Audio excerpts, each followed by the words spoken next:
여러분께서는 지금 경제학자 곽수중이 보는 새로운 시사, 곽수중의 뉴스 정면 승부와 함께하고 계십니다. 팩트 징금 승부 추르맨 진행하고 있습니다. 팩트체크 전문 미디어 뉴스톱의 김진일 팩트체커 그리고 한겨레 21의 하연 기자와 함께하고 있는데요. 오늘은 인터넷 댓글 이야기를 쭉 나눠보고 있습니다. 경찰 보안국, 그다음에 국가정보원, 그다음에 국군 보안사령부 관련된 내용들 댓글 부대 이야기들이 나오고 있는데요. 최근 국내 최대 포털 뉴스 댓글이 편향성 논란이 좀 있는 것 같습니다. 어떤 이야기입니까, 이게? 예.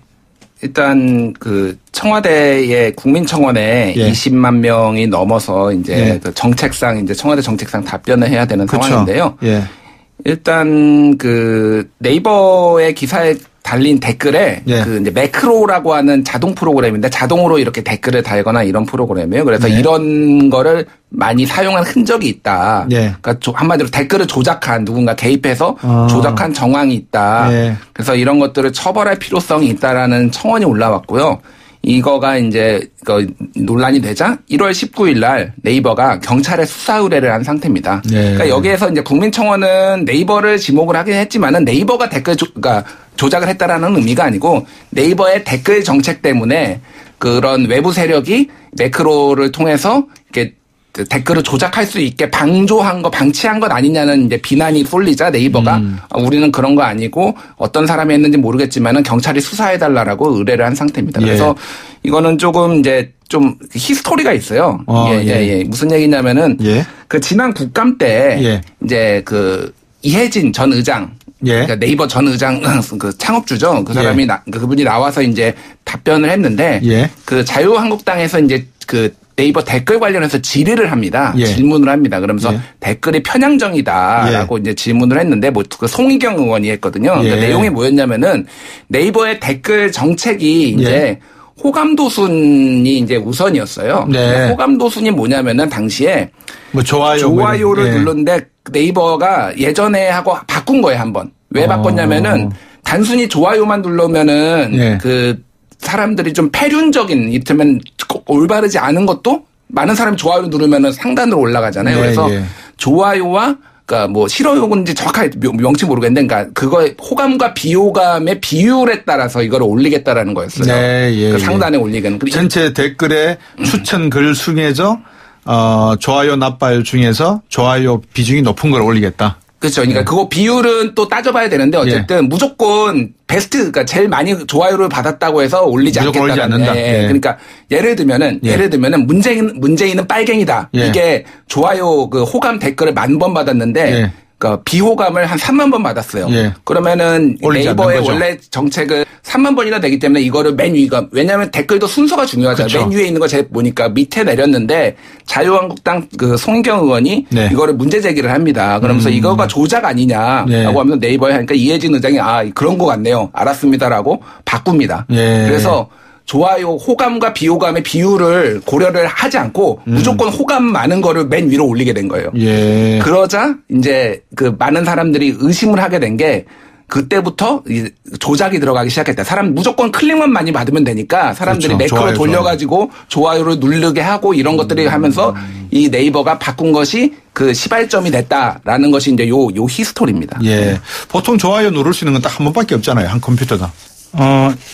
그렇긴 한데요. 매크로를 조작하면 여러 번 올릴 수 있나요? 그렇기도 하고요. 흔히 조작을 하려고 마음먹은 사람, 그러니까 마음먹은 어떤 집단이 존재하면 아이디를 여러 개를 사용하기도 합니다. 그렇죠. 그리고 프로그램을 돌릴 수도 있고요. 그래서 네이버 안에서 그 프로그램이 도는 것 자체가 화제가 되고 돌릴 수 있었구나라는 것이 발견된 당시에도 사람들이 많이 놀라기도 했습니다. 네이버가 우리 국내 검색 시장에서 한 비중이 시장 점유율이 어느 정도 되나요? 그러니까 이제 여러 가지를 봐야 되지만은 검색 시장만 놓고 보면은 한 70, 80% 정도라고 보면 됩니다. 그리고 상당하네요. 구글이 한 10% 정도 되고요. 그러니까 다음 카카오가 한 20% 정도라고 보시면 됩니다. 그런 막강한 어떤 시장 비중을 가지고 있다 그러면 네이버 나름대로의 댓글 정책이 좀 투명해야 되고 진화가 돼야 되지 않습니까? 어떻게 보세요? 지금까지는 아까 말씀하셨던 것처럼 댓글과 관련돼서 그리고 기사를 배치하는 문제와 관련돼서 어떤 논리적인 구조를 갖고 있는지에 대해서 공개되어 오지 않았습니다.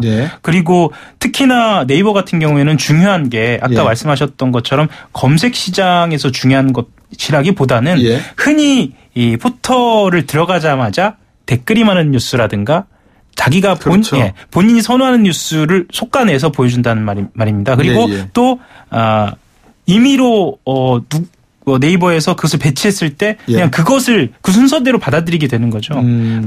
그런 로직에 대해서 공개되지 않았기 때문에 혹시 이게 네이버에서 그런 그 배치와 관련돼서 의도를 담은 거 아니냐라는 논란이 벌어지게 된 거죠. 그렇군요.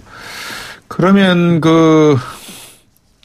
예를 들어서 조금 더 그 기술적인 내용인데요. 뭐 어떤 댓글을 다는 사이트라 하더라도 기사가 뜨고 그다음에 댓글이 쫙 달릴 거 아니겠습니까? 그죠? 그러면 달리는 내 댓글이 이렇게 붙는 속도 이게 어떤 하나의 추세적인 흐름을 판단할 수 있습니까? 그래서 이건 좀 빨리 달리고 있다. 이거는 좀 늦다가 갑자기 관심을 안 받고 있는데 갑자기 확 달렸다. 이런 걸 판단할 수 있습니까? 일단 네이버 같은 경우에는 국내 최대 포털이고 이용자가 1,300만 명 정도가 되는 걸로 이제 추산이 되고 있고 뉴스를 보는 사람이 그래서 빠른 시간 내에 이게 급속도로 늘었다고 해서 그것만 가지고는 판단할 수가 없습니다. 왜냐하면 많은 사람들이 관심을 가지고 좋아요를 누르거나 댓글을 쓰거나 할 수 있기 때문에 다만 예전에 조사를 해보니까 IP가 있잖아요. 그 인터넷의 선에다 고유의 주소가 있잖아요. 하나의 IP에서 11개의 아이디로 댓글을 달거나 좋아요를 누른 흔적이 이제 발견되기로 했어요. 그래서 그런 것들은 일단 네이버가 정책상으로 2개인가 3개까지는 이제 계정을 만드는 거 허용하는데 거기까지거든요. 그러면은 그거를 했다라는 거는 여러 가지로 이제 순식간에 근데 일일이 사람이 그거를 로그아웃하고 이렇게 하는 게 아니라 프로그램을 돌리면은 순식간에 할 수 있다라는 거죠. 그런 차원에서 이제 매크로를 활용한 것이 아니냐라는 의혹이 나오고 있는 거죠. 두 분 하시는 걸 제가 듣다가 얼마 전에 그 기억나세요? 문재인 대통령 취임 100일 맞았을 때 고마워요. 그다음에 또 생신이었나요? 그때 댓글이 좀 달렸던가요? 갑자기 댓글이 확 달려가지고 자유한국당하고 야당 쪽에서는 이거 여론 조작이다 이런 이야기 한번 했었잖아요. 기억나십니까? 어떻게 보세요, 이 문제는? 그러니까 여론 조작 이거는 뭐냐면요. 일종의 이벤트고 캠페인이고 그리고 일종의 댓글 롤입니다. 그러니까 그래서 누군가가 소위 말하는 사주를 받거나 국가 공무원이 그렇게 한 게 아니라 우리 이런 거 한번 해보자라고 누군가가 제안을 하고 거기에 공감한 사람들이 그렇게 댓글을 달고 하는 거거든요. 그래서 그러니까 자유한국당에서는 그거를 이제 여론 조작이다 댓글 조작이다 하는데 좀 인터넷 문화에 대해서 좀 이렇게 깊이가 좀 이해를 못 하셔서 그렇게 나온 게 아닌가 하고요. 일종의 놀이 문화고 그런 것들은 예전에 다른 하위 문화라고 해야 되나? DC 인사이드나 이런 데서 계속 나왔던 방식이거든요. 그래서 그거를 댓글 조작이라고 할 수는 없을 것 같습니다. 놀이 문화라는 표현을 우리 김준일 팩트체크 하셨는데 댓글 다는 게 놀이 문화의 한 부분으로 이용될 수는 있겠죠. 그죠? 그렇죠. 그런데 아까 말씀하셨던 것처럼 이 고마워요 문재인 이벤트는 좀 다른 것은 무엇이냐면 흔히 말해서 대가성은 없었다라고 볼 수 있는 거죠. 예를 들면 돈을 받고 달았다거나 아니면 집단적으로 어떤 이득을 누리려고 했다거나 아니면 국가기관이 그것을 주도했다거나 이런 것은 보이지 않는다라는 거죠. 물론 이것은 지금으로서는 그렇게 추정이 충분히 가능하다라는 전제로 말씀을 드리는 건데요. 그런 측면에서 이게 국정원 댓글 공작하고 비교한다? 많이 무리가 보이는데요. 그 댓글 논란과 관련해서 혹시 달빛 기사단이라고 들어보신 적 있으세요? 문재인 지지그룹을 말하죠. 이건 어떻게 된 겁니까? 그냥 알려지지 않은 문재인 대통령의 지지 세력을 야당에서 총괄해서 부르는 그냥 이름을 붙여준 그룹입니까? 아니면은 일단 NGO 같은 그런 형태의 그룹입니까? 어떻게 된 겁니까? 달빛 기사단 말고도 문편도 있고 여러 문재인 대통령만 가지고 계시는 게 아니라 홍준표 대표도 있을 거고 여러 가지 옛날에 호박 클럽도 있었잖아요. 그렇죠. 그런 식으로. 근데 저는 여기서 전제를 뭘로 했으면 좋겠냐면요. 예. 그 국정원이나 말하자면 이제 공작하고 그 지지그룹하고의 댓글을 좀 구분해야겠다. 아까 청취자 한 분께서도 예. 좀 현명한 말씀을 해주신 것 같은데 예. 그러면 우파 말고 그 좌파 그러니까 진보 쪽 사람들이 댓글을 안 다느냐라고 물으셨는데 예. 당연히 답니다. 예. 다만 아까 말씀하셨던 것처럼 지지그룹이 본인들이 지지하는 사람들을 위해서 자발적으로 다는 댓글에 대해서는 그건 또한 여론 형성의 한 형태로 봐야 한다라고 네. 저는 받아들여집니다. 예. 여론 형성이라는 표현을 쓰셨으니까 정말 댓글을 통해서 여론 형성이 가능하다고 생각할 수 있지 않습니까? 어떻습니까? 가능하다 저는 그렇게 보는데 어떻게 보십니까? 일단 뭐 이제 2000년대 초중반 이후로 그 연구가 많이 됐거든요. 예. 국내에서도 그렇고 해외에서도 그렇고 댓글 관련해서 워낙 이제 그 관심이 많이 되는 부분이라서 예. 그래서 뭐 구체적인 논문 이름은 말씀 안 드리겠지만 제가 예. 그동안 나왔던 연구 사례를 조금 정리를 해드리자면은 예. 재밌는 게 많습니다. 일단 기사 논조와 댓글이 반대가 됐을 때 네. 사람들이 어느 것에 더 영향을 받을까요? 그 실험 연구인데요. 예. 해보면은 댓글에 더 영향을 많이 받습니다. 기사 내용보다. 그래요? 기사를 제대로 안 읽는 거예요, 사실은. 자세히 안 읽고요. 쭉 대충 제목 보고 쭉 내리고 가서 댓글 보고 이렇게 해서 오히려 댓글에 더 영향을 많이 받았다는 연구가 있고요. 예. 네이버 같은 경우에는 근데 이게 좀 다른 게 여러 명이, 그러니까 플레이어가 여러 명이에요. 그래서 그러니까 소수가 댓글을 다는 건 많지만 그 소수가 굉장히 많아요. 그래서 굉장히 치열한 그 소수의 다수 그룹이 이렇게 네이버에서 일종의 전쟁을 치르고 있다라고 보시면 되고요. 이런 것도 이제 연구 결과가 나왔고요. 예. 그리고 이 댓글로 인해서 상호 이렇게 논쟁이 있잖아요. 네. 그래서 이렇게 해서 이게 이제 소위 말하는 공론장, 하버마스가 얘기한 공론장 형성을 해서 이렇게 좀 균형 있는 커뮤니케이션을 이끌 것인가라는 것에 대해 의문을 던졌는데 그러지 않고 한쪽 의견으로 강화하는 방향성이 좀, 그러니까 침묵의 나선 이론이라고 우세한 의견이 있으면은 그 소수자는 좀 침묵하는 경향도 있고 나타나서 그래서 오히려 강화시키는 그래서 균형 있게 댓글로는 이렇게 그렇게 잘 안 되는 경향성도 나타났고요. 예. 그리고 굉장히 댓글에 대해서 부정적으로 평가를 하는 사람들이 많거든요. 예. 댓글이 저질이다 뭐 이렇게. 그런데 예. 그럼에도 불구하고 그 저질 댓글에 영향을 받는 걸로 또 조사를 해보면은 그렇게 비판을 함에도 불구하고 받는 걸로 나타났습니다. 예. 그래서 어찌됐든 댓글이 영향을 주는 건 확실해요. 여론 어떤 형성이나 이런 거에 그런 많은 연구 결과들이 있는데 다만 이게 어느 정도까지 뭐 이를테면은 뭐 지지율의 몇 %를 뭐 깎아 먹는다든지 더 해준다든지 이런 것들은 이제 실증적으로 연구하기는 힘들기 때문에 그런 건 없지만은 댓글로 인해서 사람들의 태도를 바꾸거나 이런 것들 아니면은 자신이 가지고 있던 어떤 경향성 이런 것들이 더 강화되거나 이런 것들은 분명히 나타나는 현상입니다. 저희들이 알고 있는 위키피디아. 그 다음에 헌팅턴 포스트. 이게 어떻게 보면은 상당히 진보된 자유주의적 언론 행위라고 할 수 있잖아요. 그렇죠. 이른바 말하자면 댓글처럼 집합지성이 드러나는 한 형태인 거죠. 그렇죠. 의견들이 모여서 하나의 팩트를 형성해가는 것이니까요. 그래서 그 팩트를 형성해가는 것들이 기사화되고 그 기사의 진실성을 또 스스로가 검증을 하고 하는 좀 그런 문화를 우리나라에서도 헌팅턴 포스트도 우리나라에서 도입되고 있죠. 사실은. 그렇죠. 헌팅턴 포스트 코리아가 있고요. 코리아가 있죠. 그것과 관련돼서 기자들은 댓글을 정말 열심히 보느냐. 보세요. 청취자들은 그게 궁금하실 것 같아요. 어떠세요? 솔직히 말씀을 드리면 안 보시죠? 기자들 중에 열심히 보는 사람들은 좀 적은 편인데 그거하고 별개로 언론사에서는 기자들이 댓글을 열심히 봐야 한다고 강조하는 편입니다. 왜냐하면 지금 강조되는 저널리즘 형태가 열린 저널리즘이고 소통 저널리즘이거든요. 그래서 댓글과 관련돼서 그것이 어떤 의견이건 간에 가급적 반응하고 가급적 꼼꼼하게 따지는 그런 흐름으로 언론사들이 좀 가고 있어요. 근데 이제 저널리즘을 말씀하셨으니까 저는 저널리즘을 잘 모릅니다만 제가 공부를 할 때 저널리즘 공부하는 사람들을 보면 그 분파가 수십 가지더라고요. 맞습니다. 보니까. 근데 대한민국은 뭐 조금만 뭐 하면 저널리즘 전공했다 이래버리니까 무슨 저널리즘을 전공했는지는 잘 모르겠는데 어쨌든 좋습니다. 저널리즘 좋습니다. 자, 그러면 포털이라고 하는 거죠. 우리가 포털 사이트 이거를 저널리즘의 한 단면으로 또 하나의 그 아류라고 본다 그러면 이 포털에 대한 내용도 조금은 조심스럽게 접근해야 될 것 같아요. 왜냐 그러면 네이버도 한때는 청탁 부분을 인정한 적이 있지 않습니까? 그죠? 네, 기사 재배치 관련해서. 예, 편향적인 기사를 위에 두느냐 밑에 상품도 선반 위에 두느냐 밑에 두느냐에 따라서 팔리고 안 팔리고 하지 않습니까? 이 부분은 어떻게 보십니까?